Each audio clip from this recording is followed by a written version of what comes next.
Let's go even deeper on this tonight, because this is obviously very, very important. What we know and what maybe we still don't know when it comes to the COVID vaccine and pregnancy. Dr. Joia Crear-Perry is back with us tonight, the founder and president of the National Birth Equity Collaborative and a physician, of course, herself. Dr. Crear-Perry, thanks for being here. Thank you for having me. Always a pleasure. Just to start, if a pregnant woman has no vaccine so far at all, should she get one while pregnant? She should definitely get one while pregnant. We are so excited to see both the CDC and the American College of OBGYN recommend that all pregnant people, no matter the stage of pregnancy, or even when you're trying to become pregnant, should get the vaccine. The reason is we do know that the vaccine is safe.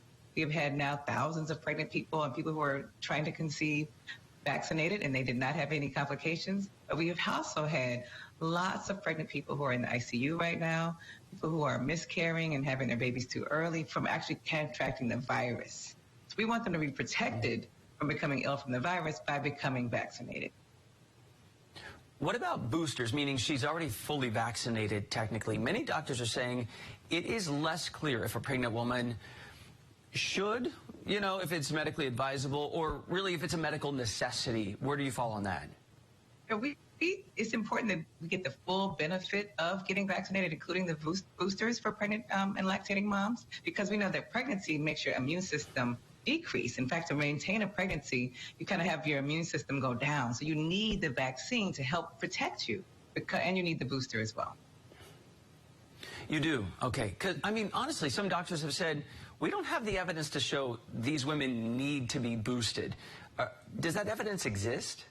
Well, we have the evidence that shows right now that the United States, everybody over the age of 18 should be boosted. And so that's what the CDC is recommending. And so that's what we are asking for pregnant people to participate in, because especially with the Omicron virus variant coming, we need to make sure that we're all fully protected. So I'm hopeful that pregnant people and people who are trying to become pregnant will become vaccinated.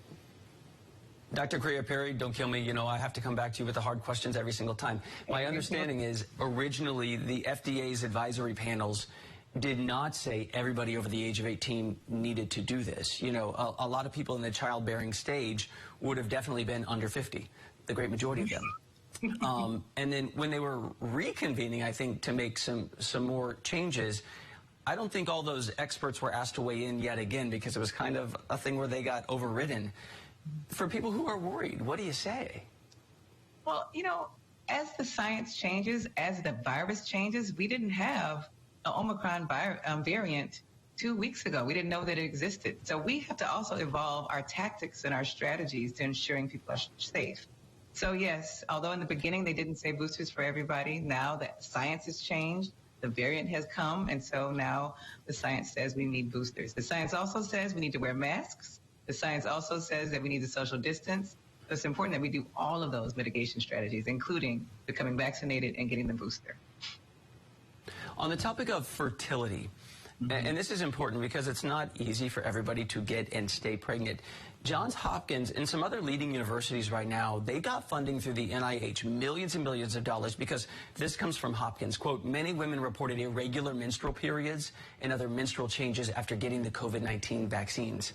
And the running theory, they say, is that immune cells were introduced into the uterus, maybe messing things up. What should we do with that info? Well, it's important. I'm excited to see the NIH investing in and listening to women. For so long, when people would have these kind of complaints in the past, they would just be dismissed. So we actually should be grateful that there is money available to ensure that we study to the fullest extent if there is any kind of irregularity in your cycle that comes from the vaccine. We do know that people who have contracted COVID have vascular issues. It gets into your blood vessels. People have strokes, they have heart attacks, and so your uterus has a bunch of blood vessels. So I would not be surprised if the COVID-19 virus causes menstrual irregularities in and of itself. Dr. Joia Crear-Perry, I appreciate you taking very seriously the questions that are out there right now. You're saying questions from all, and not only from pregnant women. A lot of the husbands and fathers are saying, I have these questions too. I want to make sure my child and this woman is safe. Thank you so much. Thank you for having me as always. Thank you.